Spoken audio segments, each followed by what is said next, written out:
მამუკა ხაზარაძის და ბადრი ჯაფარიძის ადვოკატები საჯელ აღსრულების დაწესებულებიდან ერთიანობის გზავნილით გამოვიდნენ. ბრძოლა უკომპრომისო და ერთიანი ძალით. ასეთია დაკავებული პოლიტიკოსების მიმართვა, როგორც ოპოზიციის, ისე საზოგადოების მიმართ.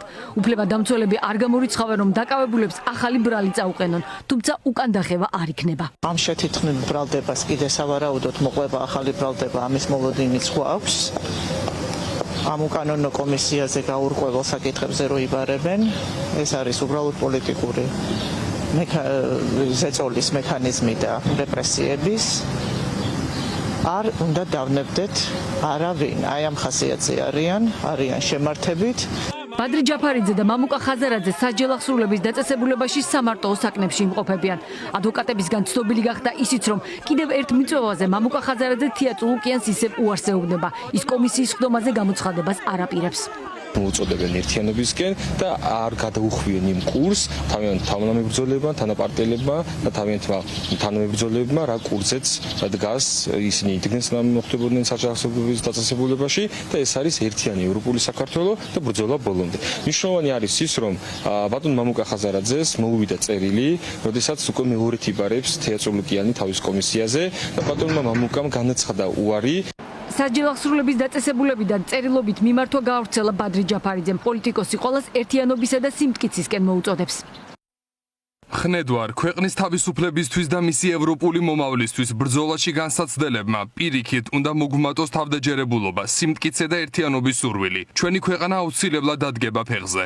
ეს მალე მოხდება. დაკავებულ პოლიტიკოსებს იმის გამო, რომ ჯერ ტელევიზორები არ აქვთ, საინფორმაციო გამოშვებებს თვალს ვერ ადევნებენ. თუმცა ადვოკატების საშუალებით ყველას, ვინც მათ მიმართ სოლიდარობა გამოხატა, მადლობას უხდიან.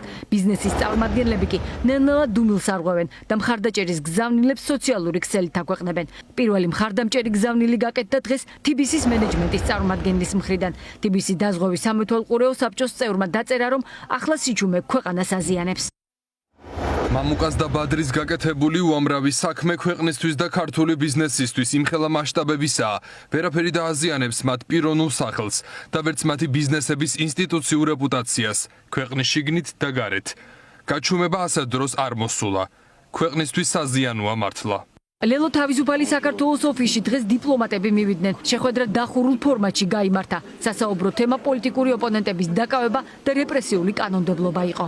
სამუშაო რეჟიმში ვაგრძელებთ კომუნიკაციას ჩვენ პარტნიორებთან და გულწრფელად გეტყვით, რომ ვერ მალავენ ისინი გაოგნებას და შოქს იმასთან დაკავშირებით, თუ რა სწრაფადაც მოხდა შემოტრიალება საქართველოში ავტოკრატიზაციის მიმართულებით, რა სწრაფადაც ხდება გაუარესება ჩვენ ქვეყანაში, არა მხოლოდ დემოკრატიული გარემოსი, არამედ ელემენტარული ცივილიზებული პოლიტიკური პროცესის, რომლის წარმოების შესაძლებლობასაც ქართული ოცნება აღარ იძლევა.